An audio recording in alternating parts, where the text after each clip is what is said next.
We have the asphalt roads here in the Lego City that transition into sort of a roughed up countryside road here. And it gets a little bit narrower with those wedge plates on the edge of it. And it's sort of roughed up. We got some exposed studs. There's some dirt that has been tracked onto the road from the countryside gravel roads. And the countryside gravel roads are covered with tons of pieces that make them look pretty cool. And this road here hangs a left and proceeds into the countryside. And then eventually that gravel road makes its way over the river here via this truss bridge, and then we transition into a different style of road. This one is actually built on top of the mills rather than being embedded within the mills. So it sort of has like a ditch effect. It comes to an end right there. It was supposed to go over the train track via another bridge, proceed into a tunnel that was built into a mountain, and then pop out in the Lego City downtown core. Similar to this tunnel here, and when you peer through it, you can see some of the supports. Eventually we'll build this so it's an actual tunnel. You can also see some loosely placed road plates in there, and when you look through it, you'll see the Quickie Mart. And of course this connects to an angled road right here in the countryside. But that road comes to a screeching halt. It doesn't connect to anything. So today in this video, I want to start constructing a new countryside road. So I've got a lot of thinking to do here, everybody, because I think this road right here looks absolutely fantastic. I love the fact that it's embedded right into the mills and all the top detail looks amazing. I also like the roughed up asphalt road that we have over there. It's sort of wider. It's more so for like a heavier traffic flow rather than the gravel road. So maybe what I should do is actually connect that road, like that style, all the way through here, connecting to a railroad crossing and this other road, and proceeding all the way along here and turning into another tunnel right there, which pops out underneath Ninjago City. So when it comes to that idea, there's a few roadblocks, and I still, to this day, do not know what to do about these roadblocks. I need to connect these roads somehow, but what's the proper way of doing that? I know for a fact that we're going to be building an embedded road because we already have the mills plate depth to work with, and I think the embedded roads look better than roads that sit on top. I know it doesn't give us that ditch effect, but I just think from a Lego standpoint, it looks a lot better. So my first dilemma is if I want the road to be consistent with the asphalt, I've got to rip that out, which is just brutal. We can probably reallocate those pieces elsewhere, but it is on reddish brown, so there's probably going to be a lot of part breakage involved in that extraction, plus we just worked so hard on creating that gravel road. But it is what it is. Lego cities are meant to be dynamic. You're meant to change them all the time and just have fun with it. The other roadblock that we have here is the fact that this right here beside this train track is only 18 studs. 4, 8, 12, 16, 18. So I can't create a 20 stud road. That's a 20 stud road right there. It's got the 16 studs of road and then 2 studs of plate on either side, and it gives it that roughed up look. But if I take a road plate, which I'm running very low on, so that's another dilemma, I probably don't have enough to stretch from all the way over there, all the way over here, because that's just a huge space and I don't have enough of these. And I don't think I have enough brick to brick build it either. So that's another dilemma. But if I take this, that's 16 studs, and I put that there, there's not a whole lot of space on either side. So yeah, that's another problem, especially when you consider the fact that I've got to blend this in. There needs to be some sort of rock panel there that blends in the height difference. So it's a serious problem when it comes to this. There's been a lot of people telling me that I need to connect these roads this way, but when you look at the bigger picture, it's a more complex project than what meets the eye. I could put this right up against the train track. That only gives us 2 studs there to blend this in. So,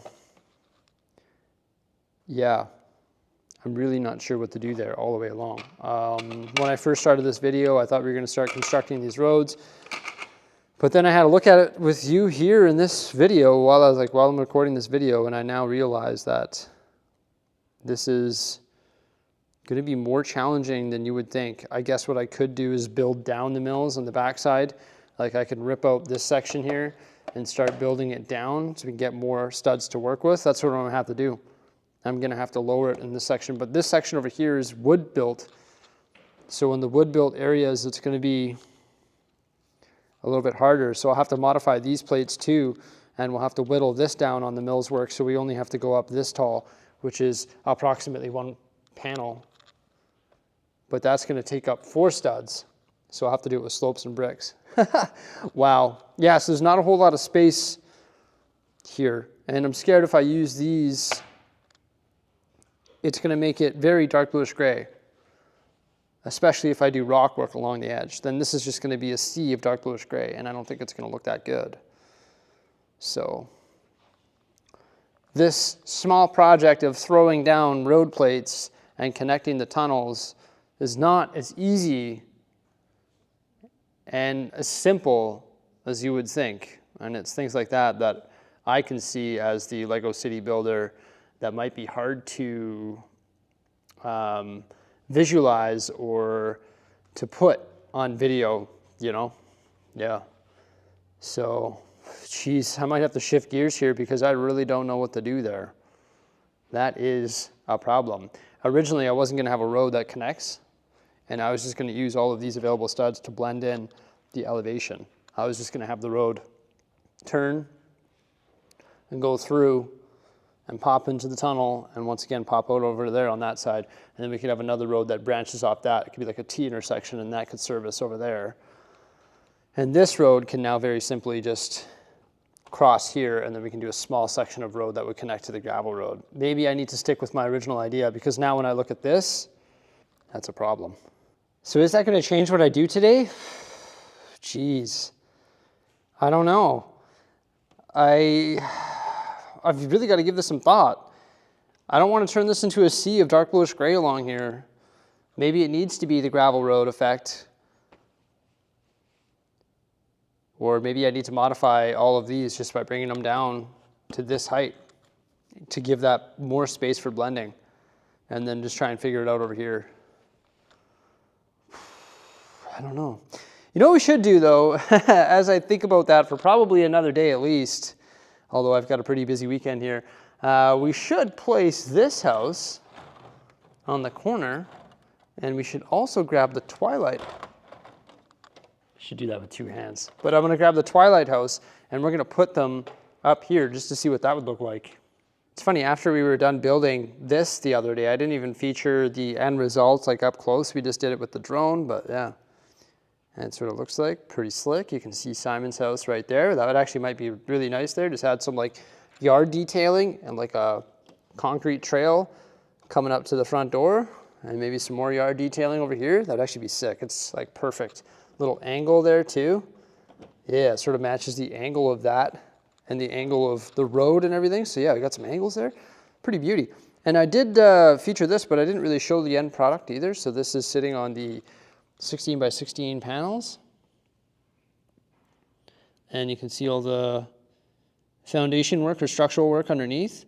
And then of course it sits on this wall.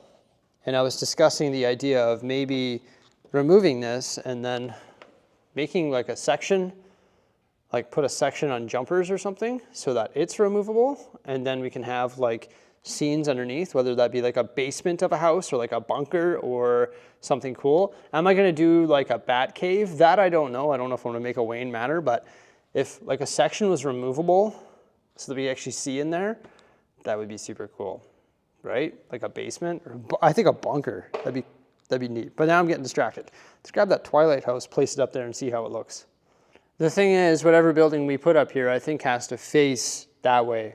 The interesting thing about the Twilight houses is we could also put it at an angle, and then we could give it the driveway that it needs so the truck can pull in. But it's actually a false garage, so the truck actually can't pull in. But that might look pretty cool up there too. It looks sort of random at this point. It actually looks pretty large for up there. I actually prefer the scale of that. Maybe it'll look better in the corner of the Twilight house, but then the garage doesn't really make any sense. I don't know, maybe the Twilight house isn't the best up here because it sort of blocks the view of the other houses. So I'm not sure if I'm a huge fan of that, to be honest with you. Yeah, I don't think that's the right fit. especially when you look from afar, I just don't think it looks the best up there. Granted, there's this big mess right here of just base construction stuff. So maybe once that base construction is done, it would look better. But also maybe once that base construction is done, there'll be a better spot for houses like that, because I think whatever goes there needs to be shorter than the houses on the main street. Otherwise, it just sort of blocks the view of those. And it's elevated up pretty high. So even for me, like not looking through the camera, but looking myself, it sort of blocks it. And I sort of like the forced perspective where things get higher as you work your way to the mid section of the city. So I think it needs to be a little bit shorter there. Oh my gosh, what am I going to do about the roads? I had no idea the problem was, or I had no idea that that was going to be such a big problem. Maybe I stick with my original idea, just have the gravel road flow through here, but turn this into a T intersection and have it go down into that tunnel and then connect that road right there and not worry about the connection of the two tunnels. Why does there need to be a connection there? There probably doesn't, right? There probably doesn't need to be a connection between these two tunnels. You just take the gravel road around and go down. Why does there need to be a road there? I don't think there needs to be. So maybe we just stick with the original plan, but we give this gravel road here a little bit of an extension so that it connects to the new tunnel that we recently built. Sorry, this sort of turned into like a talking video or like a discussion video, but I like sharing my thoughts, and sort of a interesting situation that we got going on there that I'll have to think about a little bit more before we start throwing down parts and before I start ordering mass road plates to complete that, because maybe it doesn't work out. Something to think about, that's for sure. Everybody, thank you so much for coming on by. I hope you enjoyed the video. Please remember to like, subscribe, and stay tuned. Farewell.